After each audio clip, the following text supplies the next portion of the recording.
Hi, everybody. In honor of the longest night of the year, winter solstice, the Shab Yalda celebration in Iranian culture, I wanted to talk to you about Shab Yalda, but also teach you how to deseed one of its most symbolic fruits, the true red delicious, the pomegranate.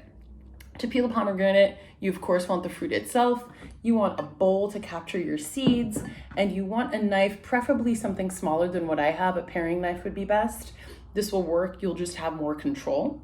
And first things first, we're going to cut a circle on the top and on the bottom. And the thing with cutting pomegranate, you need to be firm enough to remove the skin, but not so firm that you're going to be like stabbing and puncturing all of the juice out. You'll get the hang of it, I promise. So first to your circle.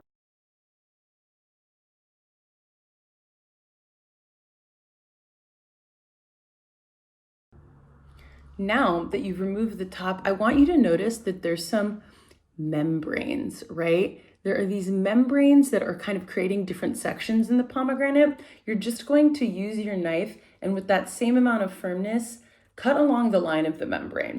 Disregard my rapidly moving mouth, and now that I've made those incisions, it's really easy for me to just tear the pomegranate apart into these 5 different sections following those membranes. And there you go. This part is easy. You just have to have a little bit of patience and time. You're just going to gently, using your fingers, remove the arils, just like a little gentle nudge. Like this, super low effort, and you're good.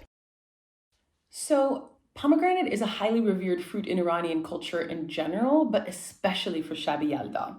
And this solstice celebration, it dates back like 5,000 years. I tend to think of Iranians as sun worshippers at our core, and what we're really celebrating and conjuring on Yalda is the victory, the triumph of the sun over the darkness of the longest night of the year.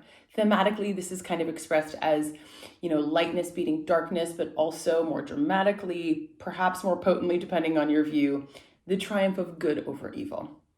People are encouraged to gather together inside, and partly to avoid whatever kind of mischief or evil the sun is working on subduing on the night, but also to create just this warm and fabulous, joyful environment that is going to support the sun in its resurrection.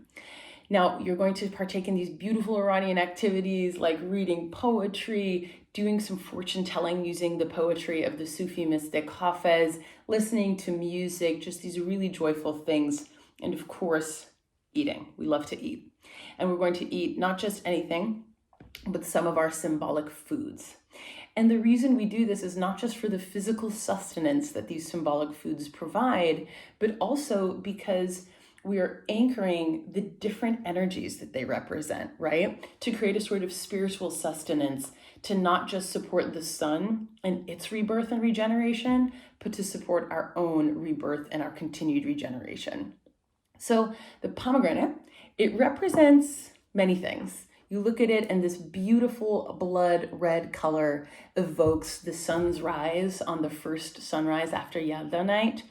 The abundance of seeds tends to be associated with plenty, with prosperity, with that feeling of kind of the cup runneth over, right? There's so many seeds, it's just overflowing.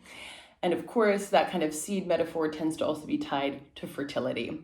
And for me, I think of fertility as more than just child rearing. My kind of cultural translation of that is also providing us fertile soil. That is what the pomegranate is really giving us, fertile ground upon which we can grow anything new in life that we wish to cultivate, new ideas, new ways of being, new connections.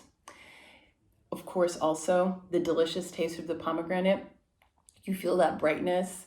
It is said that eating pomegranate anchors in a bright future.